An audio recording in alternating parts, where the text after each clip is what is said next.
When I was 14, got sick, mama took me to the hospital, and I found out then. Me and her dad tried to get a place of our own, and eventually we couldn't get no gas in the house, and my relative ended up turning me in. And then they called the CPS people and said that I didn't have no gas. And they actually came out there. I shut the door and they faced the first time. They came back again, and that's when they had that sheriff. When she walked out that door, she wasn't doing nothing but crying and calling, saying, "Mommy, mommy, mommy." I think that was one of those cases where the case plan might have said reunification, but the reality was you pretty well knew that her mother and dad were never going to be stable enough or hold it together enough for the kids to ever safely go back there.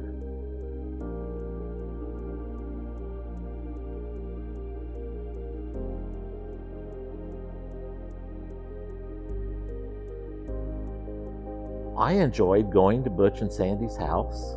I would say Sandy was a very likable person. Butch was always a very likable person. There was this other side of him that nobody knew about, you know? I decided as I was approaching 40 that I wanted children in my life. And I decided that adoption was the best route.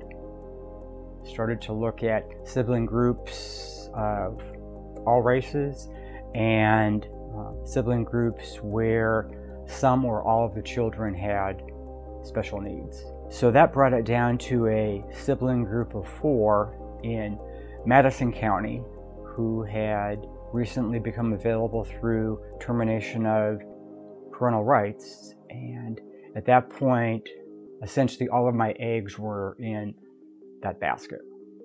You know, when you have a child that's up for adoption, one of the things you talk to those children about is what would you like to see happen? What Ashley wanted more than anything in the world was a brown mother.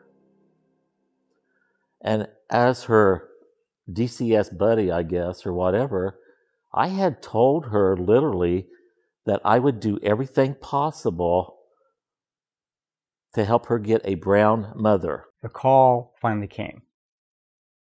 The call that I was waiting for, that we want you to come to an interview with the selection committee. When I got there, I remember I just chimed in and said, I have some information I'd like to share. Do you mind if I just start? Towards the end of the interview, the foster father, Butch Kimmerling, got a little sarcastic and then kind of almost under his breath said, well, no one's going to want to be adopted by a gay man. And so when he made that abrupt comment, he was cut off. And I thought, that's the end of it. It was probably about a week and a half later that the phone call came that I had been chosen to take the 4 children on a pre-adoptive placement. Butch was blowing a gasket. He had known for well over a month that a gay man was potentially going to adopt this girl who had been in their foster home for the past 3 years.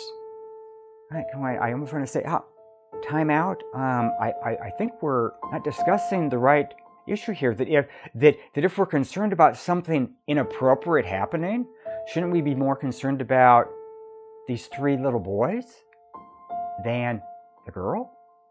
That was never even brought up. So that just reinforced this something's going on that isn't clearly on the table.